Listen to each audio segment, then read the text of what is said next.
The Irene Dunn, Fred McMurray Show.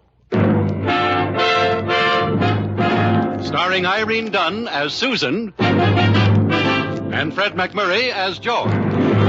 Together in the gay, new, exciting comedy adventure, Bright Star.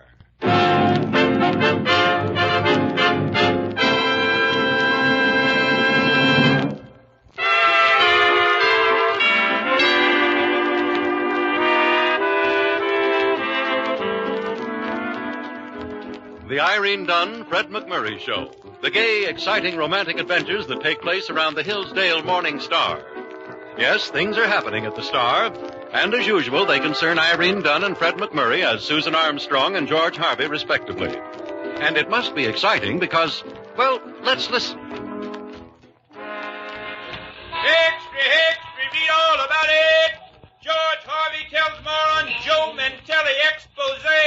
Inside story on racetrack racket. Get your Morning Star here. Mantelli blasted as #1 racketeer in the state. Read all about it. Inside information on Mantelli. Get your Morning Star here.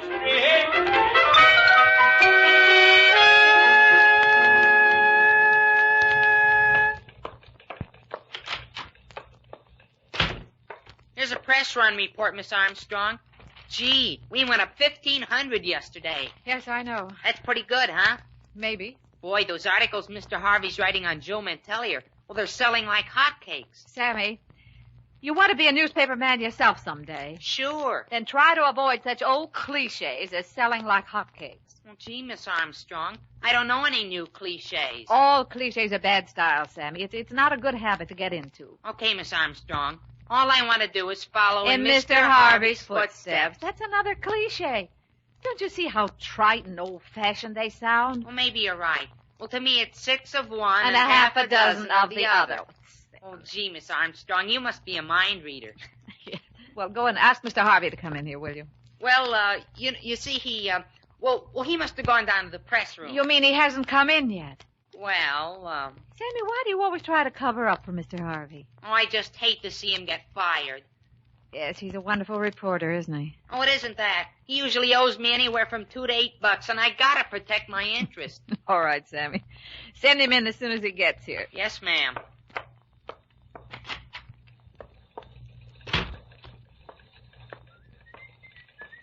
Good morning, you little monster. See, Mr. Harvey, I never know whether you really hate me or you're just kidding. Sammy, I'm as puzzled about it as you are. I admire you as a man, but I loathe you as a creditor. The boss wants to see you right away. Well, that hardly merits such an extremely grave tone.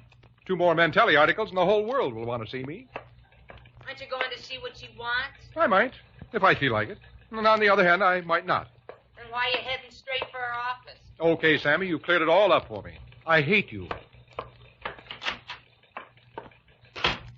This is a fine hour to be getting in. That's what I love about the newspaper game, the directness. No good morning, no how do you feel, no greetings of any kind. Just bang right out with a complaint. Good morning. Good morning. This is a fine hour to be getting in. I never win, and I've given up hoping to, but once in a while I would like to run a respectable second. Hey, what's this? Print run went up 1,500 yesterday. Pretty good, huh? I wish you wouldn't read the things on my desk. Okay. But you know what's selling those extra pages, don't you? Yes, I know. Your articles on Mantelli. Well? George, I'm worried about them. Worried about them? Here we're setting the town, in fact, the whole state, right on its ear with facts and figures on the Mantelli mob, and you're worried about it. Yes, well, that's just it, George. The facts and the figures are too pat. They're too accurate. You couldn't possibly get this information from anybody except a member of Mantelli's own staff. So what? George, who's your source of information? You know I won't tell you that. Okay, then I'm going to have to stop running the article. Oh, now, Susan, have a heart. I've got a real chance with that series. Mantelli's the real big shot of crime in this state, and I can prove it. Nope, I just can't take a chance on running any more of that stuff unless you're willing to prove it's accurate. That's final? That's final. Then I quit. Waiting for anything? Why don't you ever believe me when I quit? I used to, every week. You still won't run the stuff, huh? Nope, not until I'm convinced. Well, and I guess you've got to meet Charlie Collins. Charlie Collins? He's my source. I ran into him one day, and, I was sitting at a soda fountain. George, this is supposed to be convincing. Okay, so I was at Clancy sitting in a booth when this little nervous kind of guy sort of eases up to the table. He sits down opposite me, and... Mr. Harvey, Yeah? I'm ready to talk. Ready to talk? You are George Harvey of the Star, aren't you? Yeah? Okay. I'm ready to talk. Well, look, my friend, I don't feel like talking. If you don't mind, I'd like to be alone. You don't get it. I don't mean just talk. I'm ready to spill. What have you got to spill? You've heard of Joe Mentelli, haven't you? Yeah, of course. I work for him. I'm in the mob. Oh. What's the angle? I want to go straight. I figure if you do one of them exposes on Mentelli, that'll take care of him.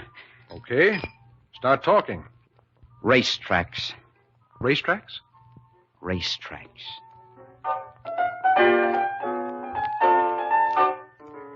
That's how I got the dope for the first article. What does that prove? Collins could be making the whole thing up. Sure he could, but be reasonable. Why would he? I don't know. He'd be sticking his neck out a mile. I'd like to meet your Charlie Collins. Well, he certainly won't come here. Mentelli's smart enough to have this place watched. Well, why don't you bring him out to the house? Or you come out for dinner and then have him meet you there. Of all the unreasonable, suspicious females, Well, now, is it unreasonable to ask you for dinner? Okay. I'll try to contact Collins and get him out there. Good. And thanks for the invitation. You're welcome. George, Yeah? why did you want to be alone in Clancy's? I wanted to think. Just to think or to think of someone? As a matter of fact, I was thinking of someone. Who? I was thinking about Richard Harding Davis. He was a great man and a great reporter. You know, some of that stuff of his is... Susan, what's the matter? You're not listening. See you at dinner, George. I don't get it. You ask a question, I tell you the answer, then you're angry. I'm not angry, George. Just a little hurt. So that's where Sammy gets those cliches. Why, you... Susan! You could kill a man throwing a paperweight like that at him. George, go!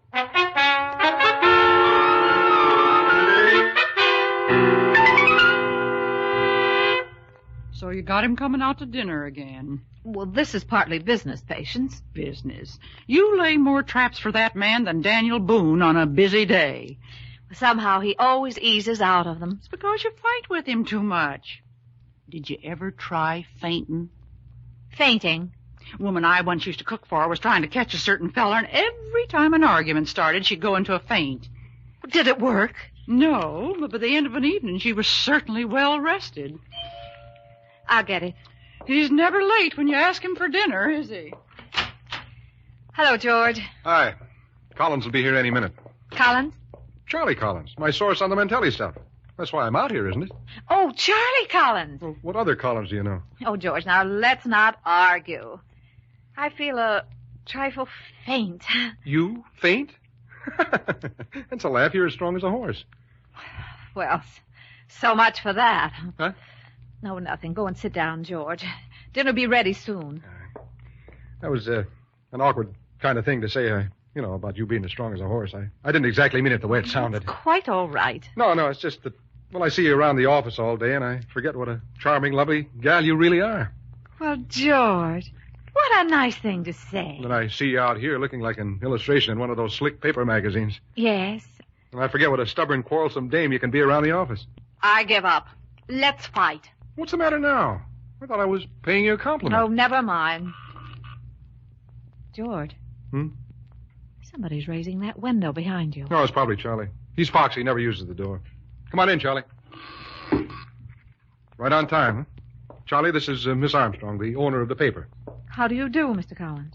How do? Miss Armstrong wanted to talk to you herself because that stuff we've been running is pretty strong. Okay. I wondered why you've been giving Mr. Harvey this information. Because when the time is right, when we've busted up the mob and wiped him out, the chief is going to publish the name of the man who helped him. The chief? Well, George, am I learning for the first time that in your youth you were a papoose? Well, Charlie sort of got in the habit of calling me Chief. It's just an expression. Yeah. Oh. And I'm number 7. Number 7. But there are only 2 of you. In an operation like this, you always use numbers instead of names. Oh. Chief, I got news. Big news. What's happening, Charlie? Pittsburgh. Pittsburgh? Pittsburgh.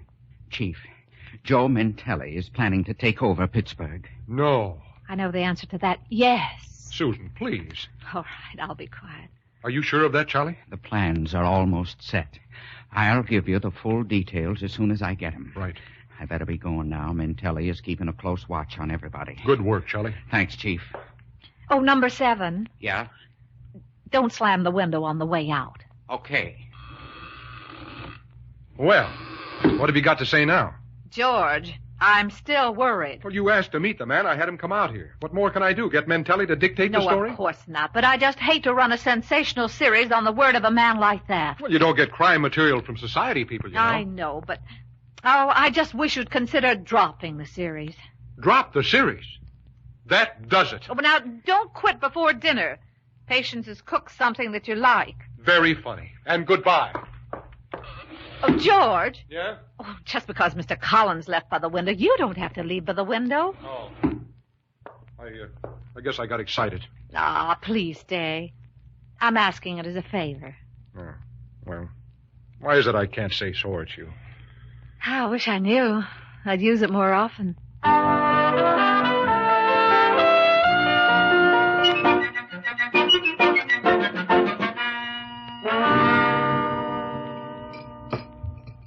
Mrs. Gilhooly, prices are terrible. Oh, they are, Mrs. Herity, they are. And where will it end? Oh, I don't know, I'm sure. It is the economic stabilization will do for us all. Oh, good evening, Mr. Collins. Good evening, Mrs. Herity. Any messages for me? None tonight. Thank you. Good night, lady. Good night. Good night, Mr. Collins.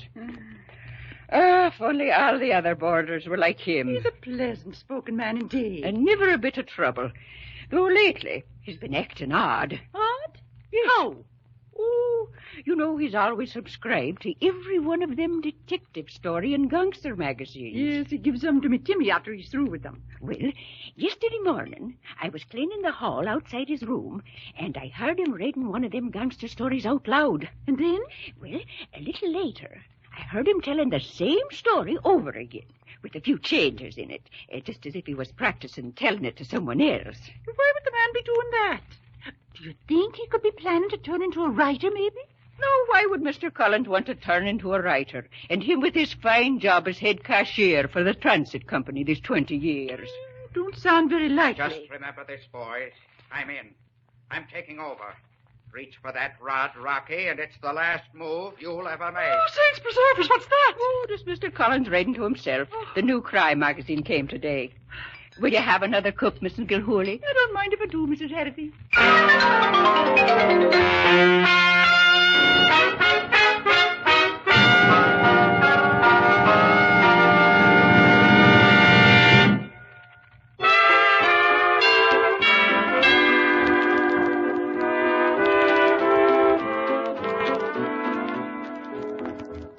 Now, back to our two stars, Irene Dunn and Fred McMurray, and the second act of our story. Well, it's only natural that all those newspaper stories George has been writing about Big Joe Mentelli should have repercussions. And right now, Joe seems to be taking some action.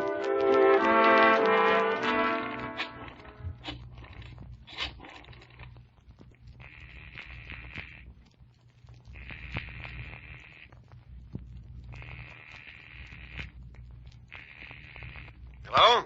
Hello, Harcourt. What's the sense of you having a private wire if you let it ring that long? Who is it? Joe Mentelli. You cheesy lawyers get enough money from me every year. You should recognize my voice. Oh, good morning, Joe. Did you read the papers? Did you see what that Harvey had today? Yeah? Well, what you going to do about it? What do you want me to do about it? Sit down on the curbstone and have a nice cry. You're a lawyer. You know what to do. Ain't a word of truth in what Harvey's writing. Sue him for libel. If you do that, they'll put you on the witness stand, Joe. So they'll put me on the stand. What of it?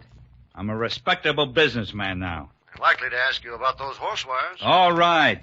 Horse wires is illegal, but they ain't a real crime. What about the warehouse deal? How can they ask me about that? The Texas setup. Or that? And how about the... But those are just sidelines. They can ask about them. Well, all I gotta say is it's a fine state of affairs when a guy like Harvey can print them things about a respectable businessman and get away with it.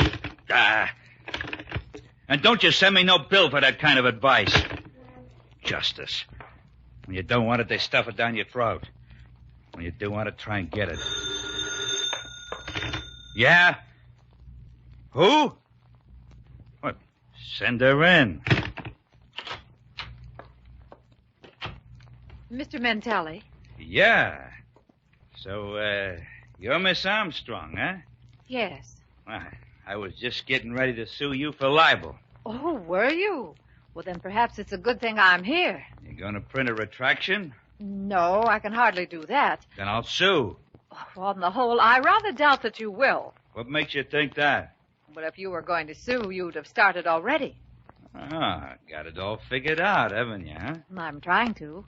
Just why'd you come here? I wanted to make up my mind about something. The best way to do that seemed to be to come and have a talk with you. Oh, you got your doubts about that stuff Harvey's been writing, huh? Yes, I have. Well, there ain't a word of truth in it. Are you willing to prove that? Sure. Well, if you do, the articles will stop immediately. Well, I can't quite figure out how to go about proving it to you, but I could show you the books, but anybody can make up a set of books. Yes, that's true.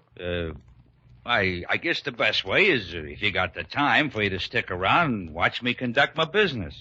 Just what is your business? Oh, investments of different kinds.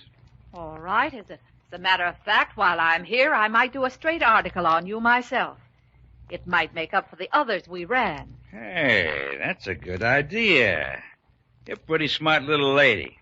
Thank you. Hey, you know, with someone like you to tell me the right forks to use and stuff like that, there's no telling where I might wind up. Yeah. First ex-mobster ever to become president. Oh. It's not so impossible. He's called the chief executive, ain't he? So what's an executive? A fellow who people does what he tells them. Well, people do what I tell them.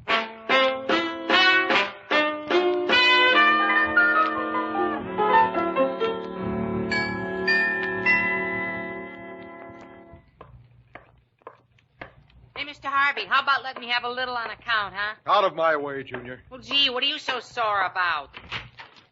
Hello, George. Why isn't my Mantelli article in today's paper? Now, George, don't get angry. I'm not getting angry. I am angry. Why wasn't my stuff in? Because I told them to hold it. You told them to hold it. Why? Well, we just might be on the wrong track. I thought we'd settled that last night. Listen, I went to see Mr. Mantelli this morning. You went to see him? Yes, and as nearly as I can tell, he's conducting a legitimate business. Ah, women. George, now I know it's a disappointment to you, but we've got to be more certain of our ground before we go on with this series. That's a woman every time. You go to see him, he flashes you a big smile, pays you a couple of phony compliments, and you're ready to believe anything. All right. I started to do a straight article on Mantelli, but he's leaving for Mexico on business. He invited me to go along, all expenses paid. I said I couldn't. Yeah, very nice offer, though. Mr. Mantelli said he can tell the difference between a dame what's a lady and a dame what's a dame. Well, how do you make out?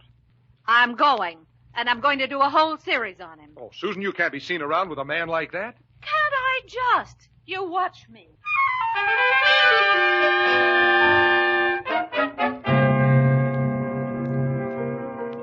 Hi, Chief. I got some big news for you. And I've got some big news for you. Miss Armstrong went to see Mantelli this morning. How come you didn't know about it? But she went to see Mantelli? Yes. Why didn't you know it? Why, I knew it. As soon as I heard of it, I figured I'd better stay out of the way. Why, if she'd give one flicker of recognition, we'd both have been rubbed out. Well, you've got a point there. But listen, Chief. This new angle, it's about the dance halls that are being... Never mind the new angle, and don't call me Chief. Oh, gee, Chief. He's got to convince her that he's legit. She's even going to cover a business trip of his. Well, then we just got to prove to her that he's still in the rackets. Yeah, but how? The way you prove a crook is to frame him. Everybody knows that. Oh, Charlie, don't try to be funny. I'm not. Where's he going? Mexico. Well, look, suppose he was going to smuggle back a load of diamonds. Suppose he was going to smuggle them back in a secret compartment in her bag. Oh, great. All we have to do is get Mantelli to put a secret compartment in her suitcase and... Oh, you mean we do it? Right. That might work at that. Let's see, maybe we could get Patience to help us. Do you think she would? Well, she might if I eat enough lemon pie. Lemon pie? Patience is one of the best cooks in the world, but the one thing she's proudest of is her lemon pies. And they're terrible. Maybe you better see her alone. Oh, no, you don't, little man. We're in this together.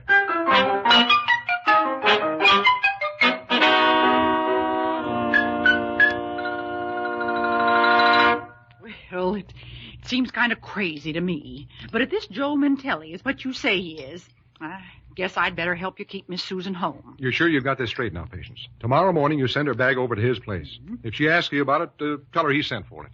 Why would he do that? Well, to make sure it would get to the airport in time. Yeah. Well, okay. Swell. Say, Patience, this is mighty tasty pie. Oh, it sure is. If there's anything I love, it's a good piece of custard pie. It's lemon. Yeah, that's what I meant to say, lemon. Well, we'll take the suitcase, fix it up, and get it back to you this afternoon in time for you to pack it. All right. We'll be back at 4. Good. And by the way, just in case you think I'm doing this because you praised my pie, it was custard.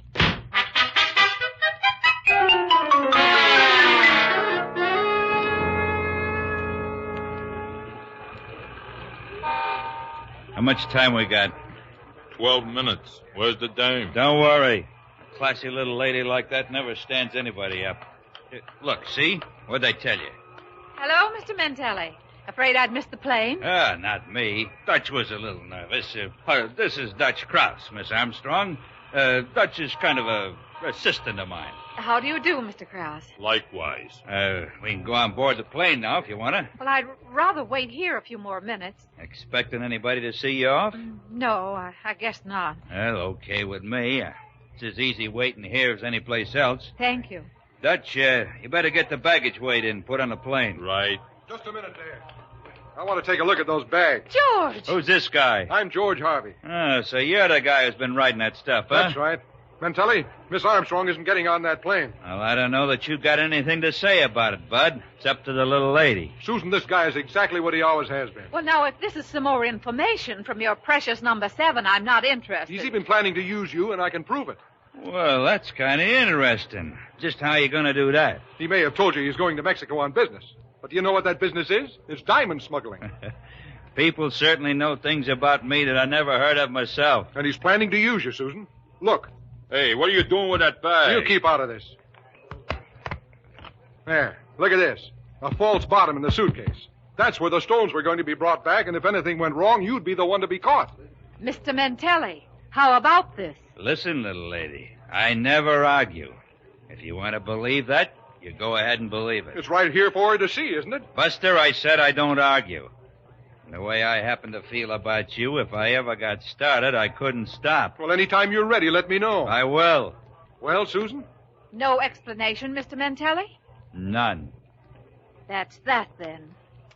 Well, you'd better take me home, George. Tough luck, Joe. Some you win, some you'll lose. I wonder how that secret compartment got there. That beats me. I wasn't planning to smuggle no diamonds in her suitcase. I was going to use her hat box.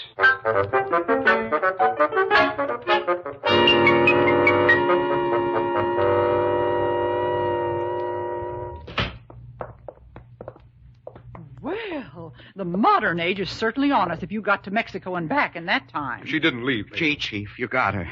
That's great. They can't beat old Charlie Collins. Oh, you think so, do you? Pittsburgh. Huh? Pittsburgh. Slot machines, race wires. What are you talking about, Susan? It's all here, George. Latest issue of Action Gangster magazine. What? Old Charlie Collins has been reading these stories and telling them back to you, young Mr. Harvey. He's been... Charlie, is that what you've been doing? Chief, And the issue before this had the story you gave us on crooked roulette. Chief, there's no use. I did it. Well, I guess this is goodbye, Chief. Charlie, how could you do a thing like that to me? I don't know. I guess it's just that danger attracts me. Boy, when we'd sit there and figure what Mentelli was going to do next and how we'd expose him. Oh, that was real thrilling, Chief. Good grief. And you can stop calling me Chief. Well, Chief, I'll be going. Miss Armstrong, can I ask one last favor? What is it? This is the last time I'll be here. So do you mind if I leave by the window? Okay, number 7. Thanks.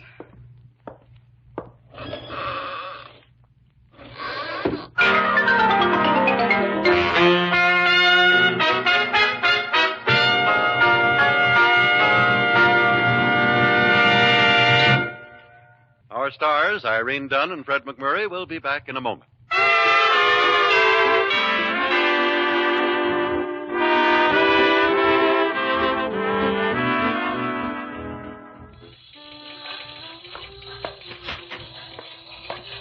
Susan, there's something I've been wondering about. How did you happen to find out about Charlie Collins? You don't normally read things like Action Gangster magazine. No, but I ran across this whole stack of them the day I went to Mentelli's office. Oh? I don't get it. They were in his desk drawer, right next to his gun. Well, why would Mentelli read things like this? I don't know. I guess it reminds him of home. Oh, don't touch that issue, George. It might go off. What? You mean you took the gun, too? Well, of course, George. Well, why? Because it seemed the sensible thing to do.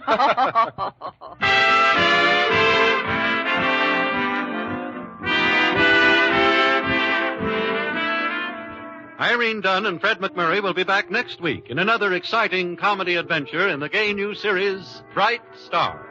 This is Harry Von Zell inviting you to join us then.